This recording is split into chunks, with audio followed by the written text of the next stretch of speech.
Well, let's get started, man. All right, lab coats. Thanks for joining us. Again, we appreciate you. This time we're going to dive into Sisu to talk about creating the right systems for either yourself as an agent or for your team or your brokerage. Whatever situation you find yourself in, we found that Sisu is able to help you really well with creating those systems. And who better to interview but Zach, who actually runs the whole system and understands it super deeply. And obviously he works at Sisu. So Zach, can you tell us a little bit about yourself, and obviously welcome to the show. Yeah, I am the first hire over there at Sisu. So I've been since day one. I've seen it all as far as our app goes. I know how far it's come, right? And it's been a really fun journey. But we started as a tool. Our CEO loved the way, maybe a couple of you used an app called Strava, which is basically like an exercise workout tool that takes how far you bike or how far you run and puts you on a big leaderboard and basically kicks your butt and holds you accountable to whatever kind of goal you're setting, right? Nice. And Brian, our CEO, thought, man, this would be awesome for real estate and for prospecting and for, making your calls basically and hitting your numbers. So that's where everything got started. And it has been a very, very fun ride. So I love it, dude. Well, thanks for being with us. Now let's get into the good stuff, man. I think the biggest challenge is really creating the systems, whether you're a single agent or a team, right? And we were talking a little bit off of camera, and we were engaging as to why most agents really fail out of any business, right? And that really comes down to the systems you have in place, those processes. And you guys do that really well. So talk to me a little bit about that, and then let's get into the back end to show us what you can do. Yeah, people ask, what's the best CRM in the industry, right? And the answer is whichever one you use. Right? A lot of times you can have the best CRM out there, but it doesn't matter if you don't use it, right? Yeah. And so Sisu, is a tool that kind of sits on top of the CRM and kind of drives some of that engagement.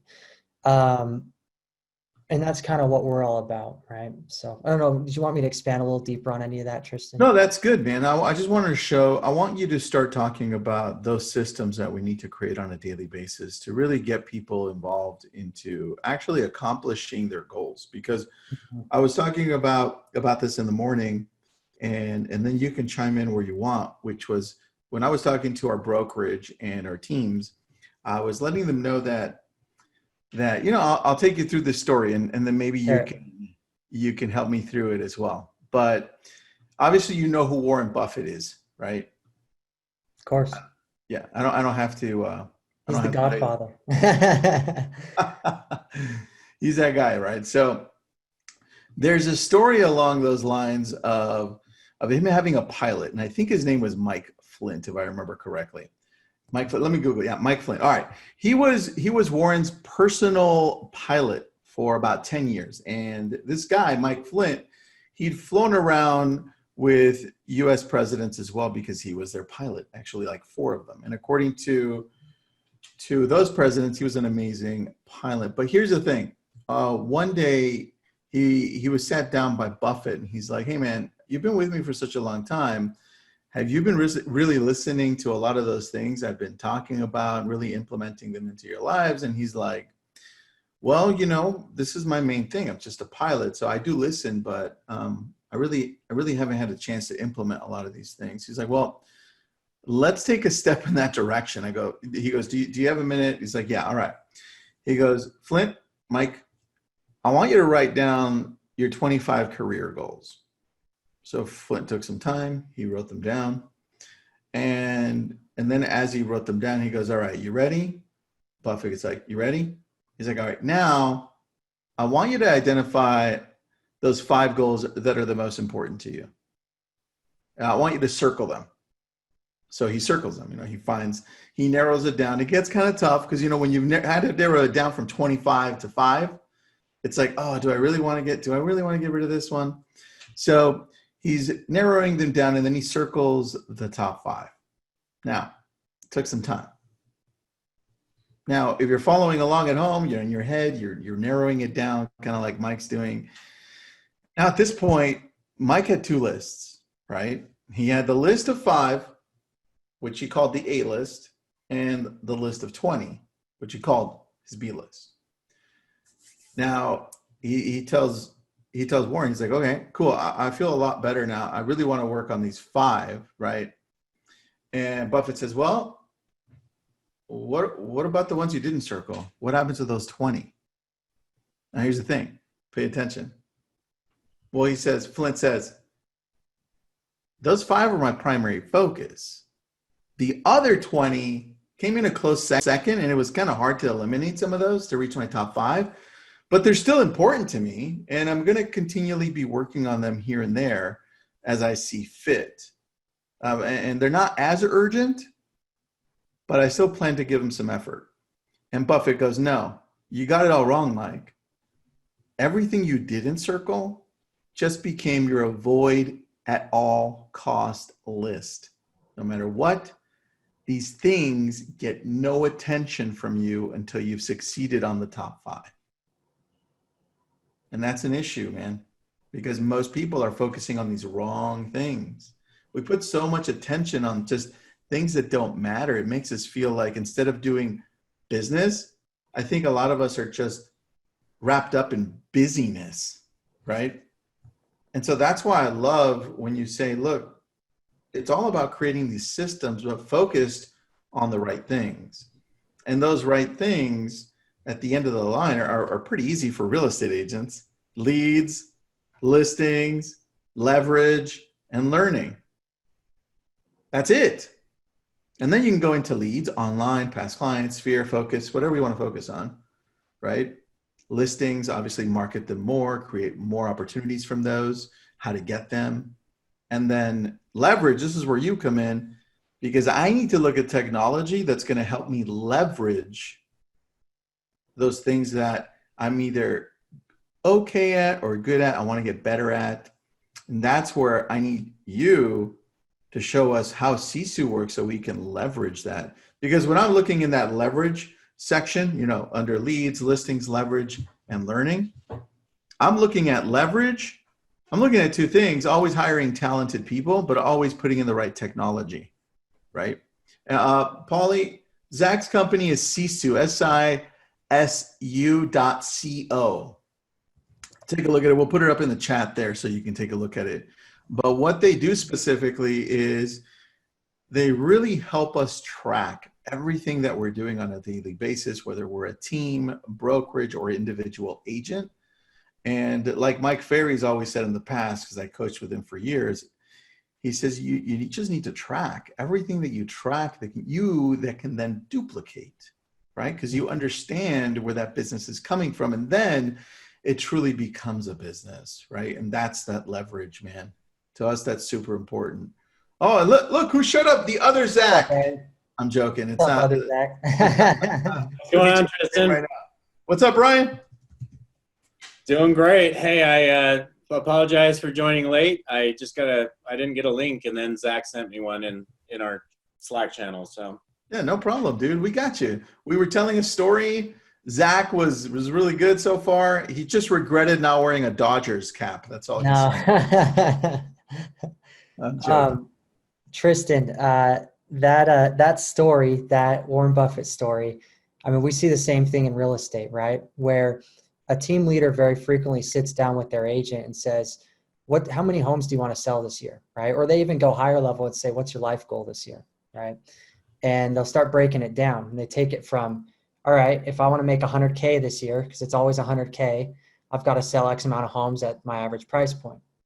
And they're going to break that down to how many listings, how many buyers do you need to take, and all the way down to how many people do I need to talk to every day or every week or every month to hit that end goal, right?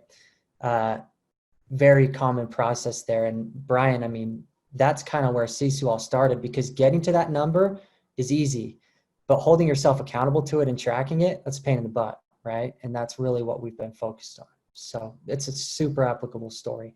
Brian, we're just talking about tracking in general. And yeah, I mean, the interesting thing that I'll add on that, I actually just read a book this weekend called, I think it's called The Oz Effect. Okay, cool. Yeah. How do you like it so far? Well, I finished it. I read it this weekend. So loved it. The thing that really struck a chord for me is a lot of people look at accountability as a negative thing. Okay, if you look it up in Webster's dictionary, it's kind of a negative thing, right? It's like somebody tells me this is what I need to do, and they're going to make sure I get it done. But in reality, accountability, if two-way accountability, it's something where what it does is it eliminates excuses. So if I'm a team leader and I'm holding somebody accountable, it's guess what? Your goals as an agent are this. I'm here to help you achieve those. It's different than a negative thing. And me as a team owner, these are my goals, and all of you are going to help me achieve those and hold me accountable, right? So it's this two-way thing of just this whole where everyone understands what everybody wants to achieve. And what it does is it eliminates excuses. So it changes the mindset from, well, I didn't get that done because Tristan didn't tell me what I needed to do, to, oh, what am I going to do to get this done? How can I get it done? You know, so it's a completely different mindset of different way of thinking, really. And an example that they used in the book, which I found really intriguing, was this guy for the software company who had to go to a weigh station in a truck, and his truck was 500 pounds overweight. And if they didn't ship that day, they were going to miss expectations. I mean, all kinds of problems would occur. But this trucker had this mindset and knew how important this was to this early stage company. So he turned around, went down the street, he removed the bumper from his truck, and then came back and made it through the weigh station. So again, it's not giving an excuse, well, you guys there at the team, you overloaded my truck, so I couldn't make it happen. He could have just sat there and waited for another truck to come. But instead, he found another way, right? Because he knew how important it was. I think that, dude, that's a mindset shift right there. And I think that's a big challenge as to why a lot of agents don't succeed in the business as well. Right. And yeah, 100%. And so, you know, it's really, as I look at this, it's been fun to watch some of our teams. We now have, you know, hundreds of teams on the platform, approaching 1,000 teams on the platform right now. And to watch these teams who every month in, month out do these sales challenges, where half of the team is on one team, half the team is on another. And what ends up happening is the agents all share a goal and they hold each other accountable instead of a team leader having to do 100% of the accountability, which the team leader is still going to have to do some, but it's in this culture that is now excited about what's going on instead of feeling like, you know, they've got someone hanging over them and they get so sick of it that they just want to leave, right? And that's the typical thing. I mean, that's the real challenge. As I've been in this real estate business now for about 6 years. And the real challenge I see is, how do you have a culture where people don't want to leave after 2 years if you're building a team? And how do you start building that? How do you create that so that people can stay? Yeah, so again, it's about, I think from the beginning, you have to have the positive accountability in your culture. So you're almost their personal coach. You know, most successful agents pay a coach $1,000 a month. Yeah. But if you're running a team, you can be that coach as long as you know their numbers.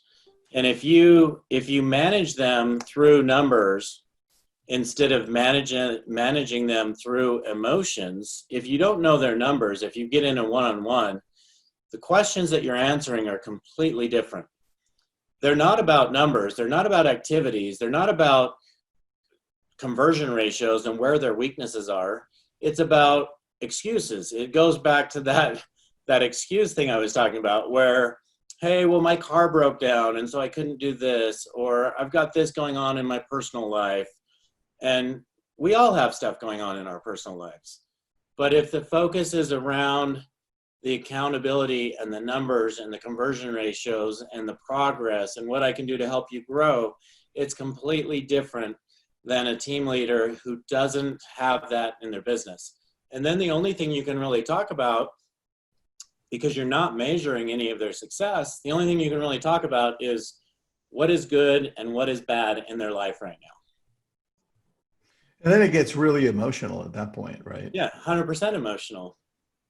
All right, dude, I see what you're saying, and I agree with you 100%. There's a really good question, and then I want to see the back end of Sisu once you answer this one, because I think we may take turns on it. Elizabeth Reynolds asked a really good question.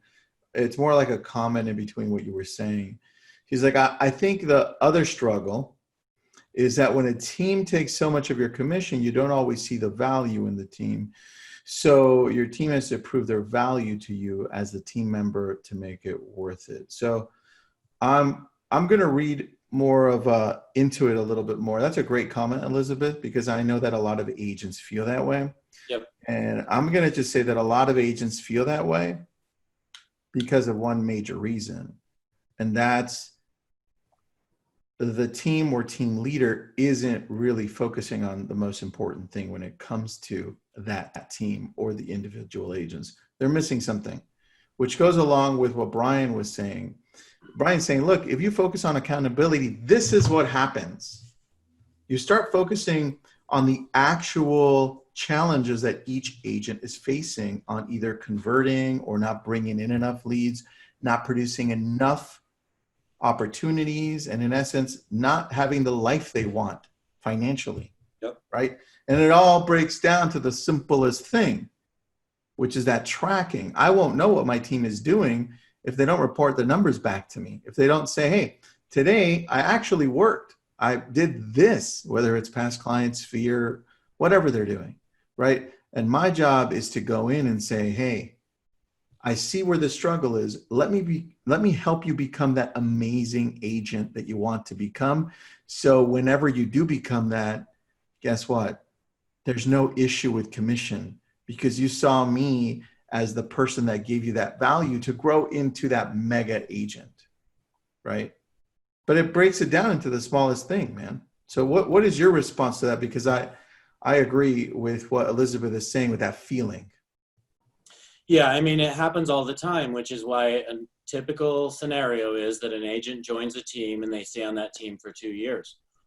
If the team can get the right culture, that agent should never feel like they want to leave that team. And if they do, it's to grow and to be their own team owner. Even at that, though, why not allow that person to do that as a team within your team, right? So in order to do that, I think a team owner has to have the correct systems in place to run their business. If you've got the correct systems in place and you're an agent, then you really, like, it's so dialed in for you as to what you're doing every day, what leads are coming your way. And it's not just about the leads. I mean, I know a lot of teams that don't even give their team any leads, but the value is still there because they have the transaction coordinators happening, they have the leadership, they have a lot of different things going on in the background that you guys need. And I think as an agent, one thing that a lot of agents don't see is you don't see the financials. In most cases, there are a few team owners who share these, but in most cases, you don't understand that your team owner is spending $100,000 a month in salaries and marketing and all these other things so that you can leverage and have all the stuff that you have to really build and grow your business. So my short answer to that is, and it's not always the case, but most team owners have really, I mean, they are spending that money. You don't understand maybe how much it really takes to put your neck on the line and to go out and spend money so that you can have this team of agents. So, you know, you're asking the question, okay, is it worth it? And the question I would raise is, what would you do? Let's say you're sharing 50%. What would you do if you left the team? How many transactions would you sell?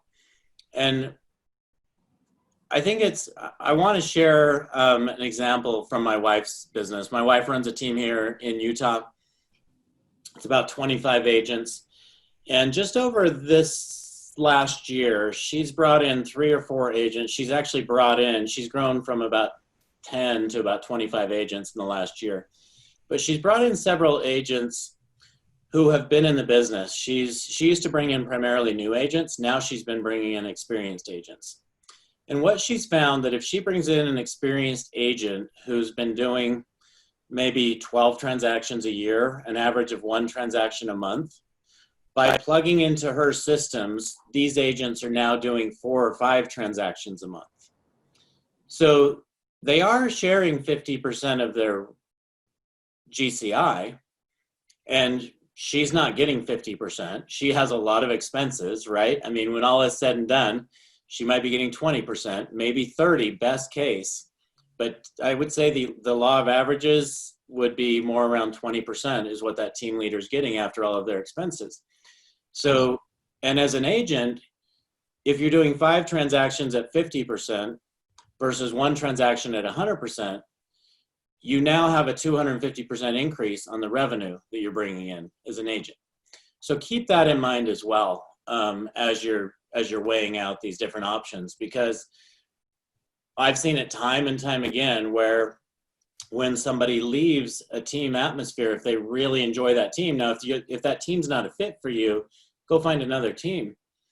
But if they are a fit for you and you enjoy being a part of that, just focus on creating it. I mean, 100% of agents I've talked to, when they come in the business, maybe 99.9, they want to make 100 grand. So if you're on a team making 100 grand or 200 grand or 300 grand, why would you want to leave that? Yeah, dude, that's very true. I think on top of that, and then we'll get into the back end of Sisu because I want to take a look at it. It's really the principles of how you run the business. I mean, if Brian, have you ever read Principles by Ray Dalio? I have not. I've seen a summary of it though, so I All right, know. so you understand. Yeah. Right? So in essence, every company has principles on how they run as a company. People have principles as how they run their lives. They may be not spoken, so you may not have really thought them through, but everyone has principles. And so when you look at your business and you begin to actually be more purposeful on saying, okay, what principles do I run my business with, right? What are they? And then you start looking at, well, one of those definitely has to be accountability, right? As a real business, where you have to take a look at what's happening in the back end to see if that is actually producing anything. And so if you look at that being one of your principles, among everything else, like ethics and rising above challenges, kindness, right? All these great things. But accountability is one of those core principles that you need in your business. And that's where I think Sisu comes in, Brian, because that's super key. I mean, we revolve around this as a team and as a business. Then we start truly then running a real business. Yeah, when I was with a company that sold about 6 years ago, and my wife asked me to jump in and join and help her run her business for about a year while I was figuring out what I wanted to do next. And I was surprised that there was really nothing in this industry that allowed me to do that. And so exactly what you're saying, Tristan, I need to run my business like a business without spending 10-hour Sundays building spreadsheets and turning daily numbers into weekly, into monthly and annual, and trying to make that so I can visualize it, make it look pretty. And spreadsheets just don't do any of the automation and the stuff that you need to do to really run a business today. Back in the 1990s, spreadsheets were great, but you can gain so much more as far as efficiencies go by doing that in a database with systems and platforms that leverage and allow you to manage, the entire business, everything you need to do. So that's kind of how Sisu was born. We didn't want to be a CRM. We just wanted to be everything behind that integrated with your CRM, communicated and talked to your CRM, but allows you to really do all the other things that you need to do to manage your business. And the last piece of that we just added was really task manager, so that you no longer have to use Trello and have Trello boards. You can do all of that in Sisu as well now. So that contract to close piece, Tristan. So anyway, I don't know that 100% answered your question, but your question is really why Sisu was born. Yep. Is because that was such an issue for me and something that I wanted to solve. I love it, dude. Well, I'm doing a quick story here for Instagram. So let's get right into the systems, Brian, because people want to understand what those look like so they can either apply them or use specifically your company to run the systems. Okay, great. Let me share my screen with you guys and we can jump in. Tristan, I'll let you feel free to ask any questions you want, help drive me through this. Are you guys seeing my screen? Yeah, I see it. Year to date, close volume. Oh, it disappeared. Hold on a second. Looks like that came up as something different.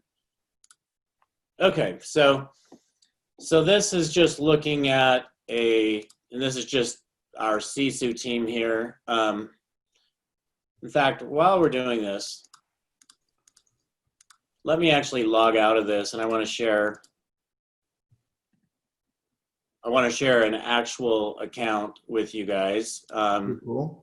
We get real numbers. So you guys can see real numbers, because numbers don't always make sense on our Sisu team with just a bunch of random people out there entering demo data, right? So true. This is By the way, actually. I shared an Inman article earlier in the chat, and this is the team that Inman article was based on. So this is cool. Okay, perfect. Yeah, Perfect. So they had an article written about them in Inman, and this is why. If you look, and this is a great example of our earlier conversation. If you look back to March, in March and April, COVID hit. Nobody knew what to expect. I think people still, everyone's questioning what are we going to be doing? Are kids going back to school? What's that going to look like? There's so many questions. And one option to address that is, you know what? I don't even know if I can do showings. I don't know that anyone's going to want to sell their house. Mm-hmm. I think I'm just going to take a break, right? So there were certainly those agents that took that approach. Yeah. And those agents missed out on a huge opportunity to grow and take over market share. And then there were businesses like this one, where if you look at this, some things I want to point out is look at their conversations in March. Okay, so those are just rising. The conversations went way, way up in March. Ooh, I like that. Which in turn led to appointments going up. Now, what they found was they needed to have twice the number of conversations to get appointments. So their conversations, if you look year over year, they doubled the number of conversations they had. But you can see they also more than doubled their appointments. And looking at March and April. So you can see just phenomenal growth right there, right? So then what happens is you get to appointments set to met. So that, how many of those did we actually go on? Most of those were gone on, which makes, when they're going on appointments, they're signing a lot of buyer broker agreements, signing a lot of listings.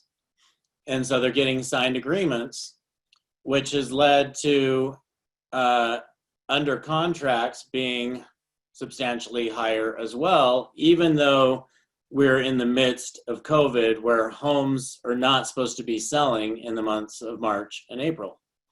And so now if you look at April and May, you have two of their biggest months ever, because they consciously knew and committed to, number one, meet every morning as a team at 8:30 to go over everyone's biggest rock and to see what everyone's goals were for the day and to hold each other accountable to that.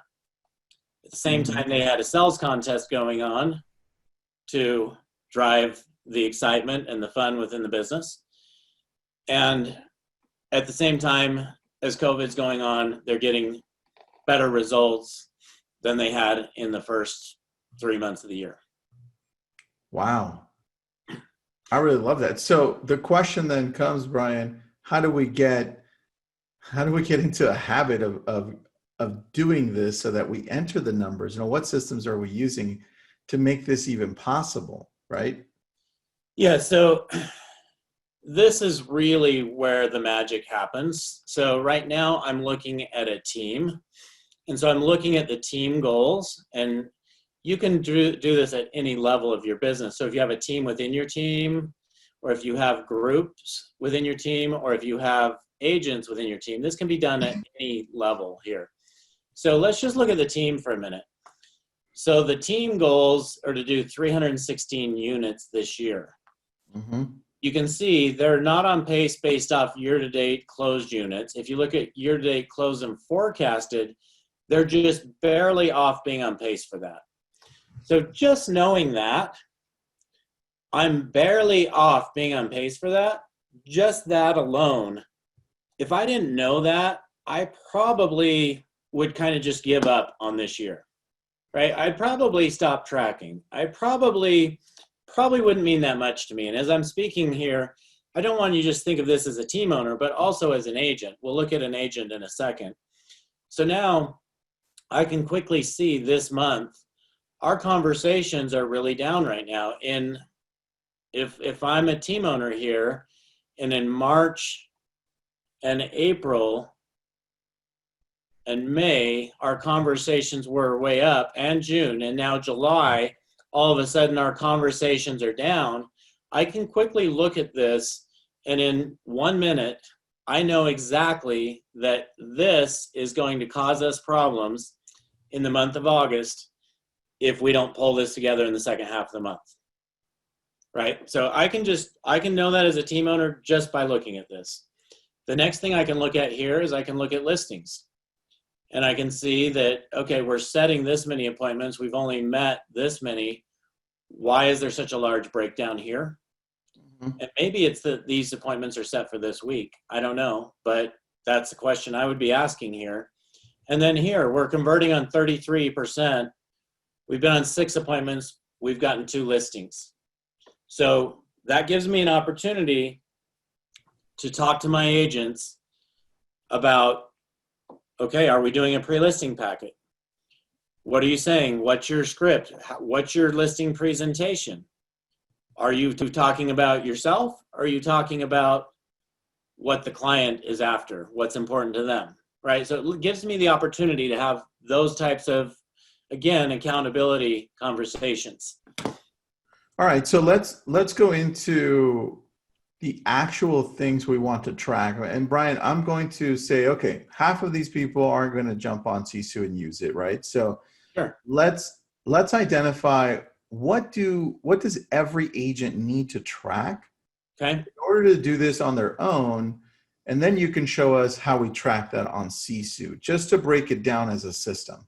Yeah, that's great. So let me come over here to a personal dashboard just for one of the agents. Let me just come down here and pull up an agent here. We'll pull up Jace. And so here's an agent who wants to close 44 transactions this year, currently at 12, okay? And I just selected a random agent here. So what's important for this agent? Well, if you come down here, these activities, it's really important that every agent knows which activities are the most important for that agent. So if I'm an agent all around prospecting a certain number of hours, mm-hmm. that lead measure, now we're talking lead measures. For those of you who have read the 4 Disciplines of Execution, if you have not, you should. But this is lead measures, right? These are the things that lead to the conversions up above. So conversations, if I come up here, conversations is a lead measure. So okay. Are all of these. So open houses is a lead measure. If I'm an open house agent and I want to do 1 open house a week, Who's holding me accountable to that? Am I doing it? And when I do it, am I putting up 50 signs and am I making the phone calls and doing the door knocks? Or am I just showing up and putting a sign in the yard with a balloon? Because those are going to get different results. And so those are the things that we should know. How many people are you adding to your database every day? If I'm on the phones prospecting every day, that's something vital. I should be adding 5 people. When I was actually selling in real estate, which I did, I sold for a year and sold 48 homes my first year. And for me, I was prospecting and focused on listings, and I wanted to make sure I was adding 5 new people every day to my database. If I didn't do that, I didn't end my phone calls. I would, if I was calling in the morning and I didn't do that, guess what? I was back on the phone in the afternoon from 4 to 7, making calls again so that I could get those people added to the database. How many conversations are you having with your SOI? I think that's a really important thing for everybody. Should you have 5 conversations a day? Looking at this, Jace has had none this month. So what does that mean? How does that play out? And the thing about this is, by looking at this every week at least, you should look at this daily, but if you look at this at least every week, think about this. If you didn't look at this all month, and at the end of the month, someone looked at this and reviewed all this information with you, you could make a decision that you're going to change and you're going to do something different. Maybe I'm going to start contacting my SOI 5 times a day. So this is something that I can make a decision of once a month, which that allows me to make 12 decisions a year if I'm looking at this monthly. If I'm looking at this weekly, and I'm reviewing all of this weekly and can see how I'm comparing against my goals every week, guess what? That gives me the opportunity to make 52 shifts during the year. How much more likely am I to hit my goal if I'm looking at this weekly versus monthly? That makes a lot of sense, man. So when you're saying lead measures, right? If we're not using something like Sisu, and we're just going to create a system for, let's say, for ourselves as an individual agent, and let's use you as an example because you were in real estate for a year and you sold 48 homes, you said, right? Right. Your lead measures, I'm assuming one of them was definitely conversations, right? 100%. And then obviously your conversations would depend on where your strengths lie, whether it was open houses, past clients, sphere, and so forth, right? Yeah. So that's one. What would be another lead measure that you would say is important besides conversations? Yeah, conversations is so important. It's vital. So it's the front and center of this dashboard. Nobody can change it. It's a must, right? So then at this point, conversations is the only one, and I would agree with you. How do we break down conversations? Do we then start with our strengths and saying, okay, Brian, your strength is you're really good with people and you have a strong sphere. So your conversations are going to rely around your sphere, right? Yep. So if I want you to have a good number of conversations for an agent on a monthly basis is 400 conversations a month, 20 conversations per day. If you're an agent and you're doing 20 good conversations per day, guess what? You're going to have success. You're going to sell 4 or 5 homes a month.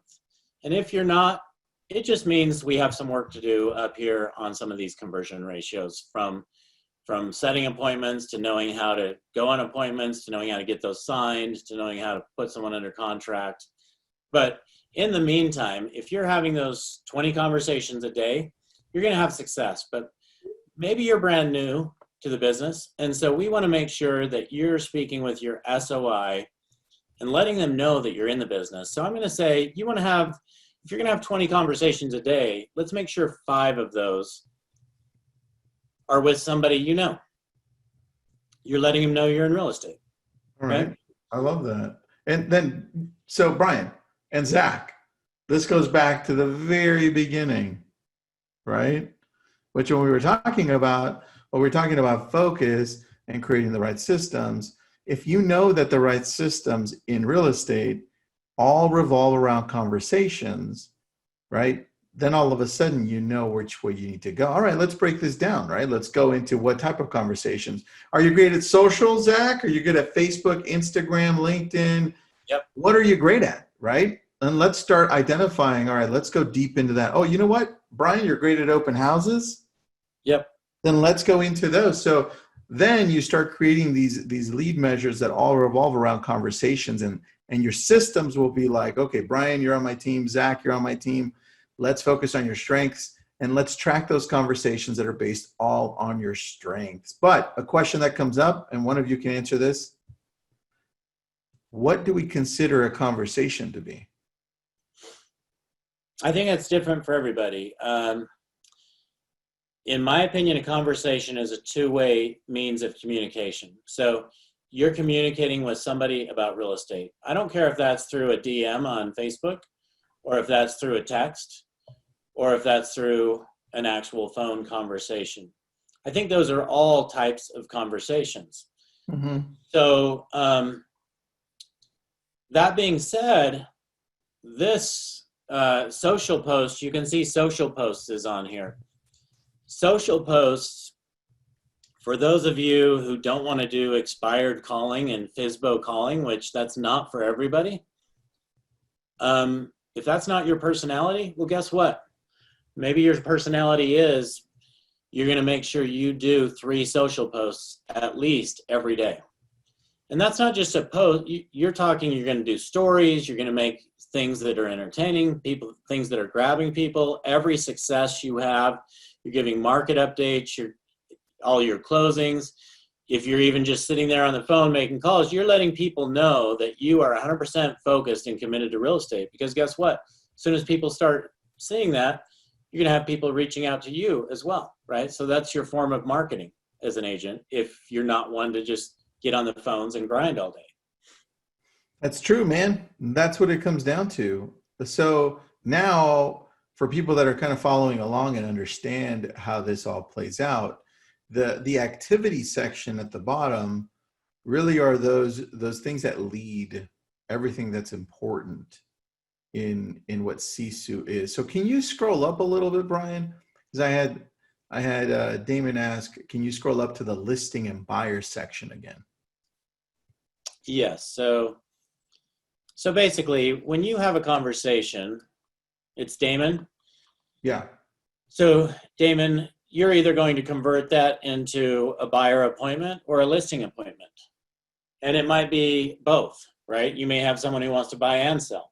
Mm-hmm. And so now you're going to walk them through this whole process as a buyer and this whole process as a seller. And those turn into 2 different transactions. So we track those separately, where how many listings do you want a month? And ultimately you're going to know, I mean, coming down here, looking at this business, you can see from closed, buyers closed 9, listings closed 3 for this agent. So if that's where they're at this year, 66% of their business are buyers.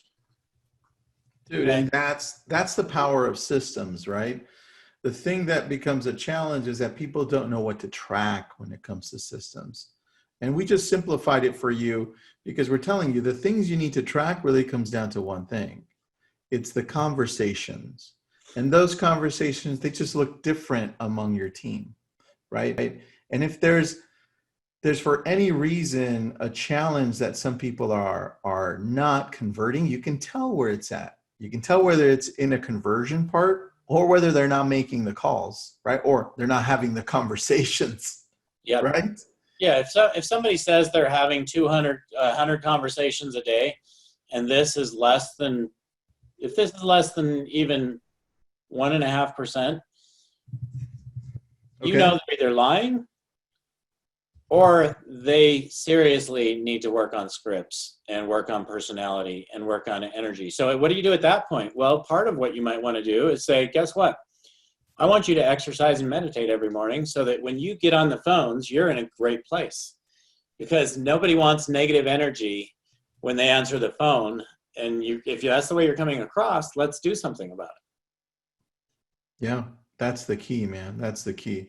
Let me check here. Oh, good job on answering the question, Zach. I wasn't sure if you got that one.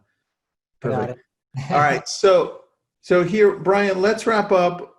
If you were a single agent, is there a version for this for a single agent? Because I think it's extremely important for any agent. Doesn't matter at what level you're in to start doing this. Or Yes, to, let me share, Tristan. Yes, a single agent can absolutely be on this. We have a lot of single agents. They're mostly high producing agents, though, because a high producing agent is going to manage their business in this aspect. Mhm. If real estate is a hobby for you, Sisu's probably not for you. Mhm. But Sisu is a system where you can actually come in here, and if I click on those, I can see exactly what, and you ask what to track. Well, there's things that you track until you go under contract, and then when you go under contract, there's different things you should track. So when you go under contract, these are all the things you should be tracking and putting in place, which these ones right here are what fill up that dashboard. But you want to know who all your vendors are. You want to know who your agents on the other side are. You want to know all of that and be able to run reports on that. You want to know what all your lead sources are and be able to run reports on that. So there's really a lot more to track than just what we were just looking at. In fact, if you are a solo agent and you don't have a transaction coordinator, then you're going to want to be able to come in here and track your activities, right? So you're going to want to come in here and be able to say, hey, we just went under contract. This is what I need to do to get this to close. And so there's different things to track all throughout this process. We just went through the basic sales side, which if you're a real estate agent on a team, that's pretty much what you need to worry about. And then getting something into a form at one point, like I just shared. Mhm. But then this is tracking to that next level. I want to track and I want to see on this board what's overdue. And I'm just going to come and I'm going to move these into this other stage, right? And this is a live team, so I'm not going to do that. But that is, just allowing you to drag and drop things to close so that you can manage your days in this way. And so again, Tristan, to answer your question, there's so much to track. These lead measures and conversations is what we're tracking and getting the sell. But then once you get the sell, how do you track the rest of the process, right? Because you are running a business. If you are a solo agent, you are running a business. And Yeah, so Sisu is for solo agents if you're serious about growing a business. But if you're not, I wouldn't recommend it. Yeah, and the cool thing is it's so inexpensive as well. When I first saw this, I was like, it's got to be super expensive, man. But it's not.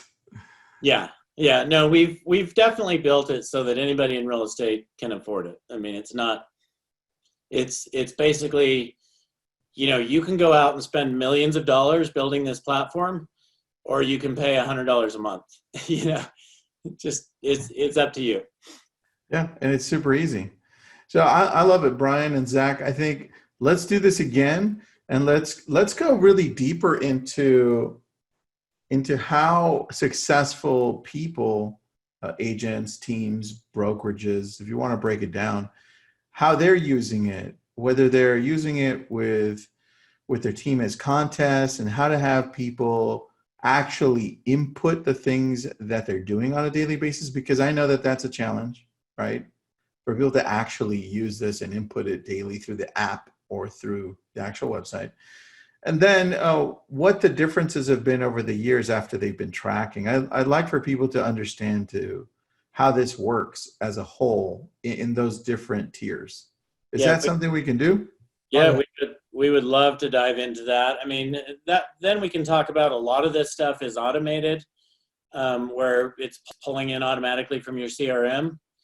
And we can also share some examples. And I think we just shared one with you, but we have a lot of customers that if you're tracking, like if you are seriously tracking your business and holding yourself accountable, you will likely double your business in a year.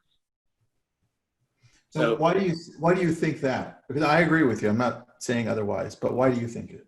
I mean, if you look at any of the coaches, like just say Tom Ferry, Mike Ferry, Buffini, I mean, they've all put out different quotes about just by tracking alone, just by tracking your activities, that's it. They're saying you're going to get a 40% increase in production. The reason I say that is I look at our teams and our individuals who are using Sisu at a really high level, and I see them come in and double their business in a year. I see solo agents come in and do 40 homes their first year in the business, and that doesn't happen a lot, right? Yeah, that's very true, man. That's very true. So anyway, it's but Tristan, we'd love to do that and dive deeper anytime. All right, and then obviously, last questions is this ties with. I mean, this has an API to tie with most of the CRMs out there, right? Yeah, Damon or Tristan, I've been biting my tongue the whole time because the coolest thing about this is it's going to sit on top of your Mojo dialer. It's going to sit on top of your CRM. So it's not just going to increase engagement with this. You're going to be using your CRM at a much higher level. So it's probably the coolest part, in my opinion. I think we could definitely dive into that. Your dialer, right, Zach? I mean, oh yeah. I mean, we tie all kinds of systems. The idea is you get as much of this data as possible without having to manually enter it, really any of it. So, all right, I'm thinking we could go like tracking at the highest level, agents, teams, brokerages. What do you think of that? Next one. Yeah, let's do it. All right, and then we can go into integrations, and we can go into how these teams are actually doing this. Price is $100, so $100 a month. Easy. So you can actually go. I'll drop this in the chat, but sisu.co/pricing. Let's see. Make sure I send this to everyone. Gonna put that on there, and then as I'm letting you go, I want to add something to what Brian said about why this would probably close to double your production. I think it goes along with it goes along deeper with what happens to you in your mind. I think there's a psychological effect that goes into play where your reticular activating system is then identifying this as something that's really important for you because you're continually putting in front of your face accountability, numbers, things you're supposed to do. And with humans having up to 70,000 thoughts in a day, I mean, there's a lot of stuff out there that just never hits us all the way through. And so what happens is because we're inputting the numbers, we're making it more important to ourselves and reminding ourselves saying, hey, this is important. This is important. And slowly it starts gravitating to the top of all of our priorities. So we put more effort into this. We put a lot more practice into this, and we start identifying the things that we're not so good at to reach our goals because we're making ourselves more accountable through continually seeing it over and over and over again. So I think that's key, and that's something that we don't often talk about, but dude, there's a lot to this, man. There's a lot. Mindset, I 100% agree with you, Tristan. I think mindset is 100% of the, or 80% of the game. So it's 80% mindset, 20% what you do with it, but your mindset is actually what drives everything else. So doing whatever you can to strengthen that mindset is super important. I love it. Well, thanks for being on, guys. Brian, Zach, thank you again. Sisu, sisu.co. Thanks for being with us. This is recorded. Go to our YouTube channel. It will be up by tomorrow. Thanks, everybody. Thank you, Tristan. Thanks, guys.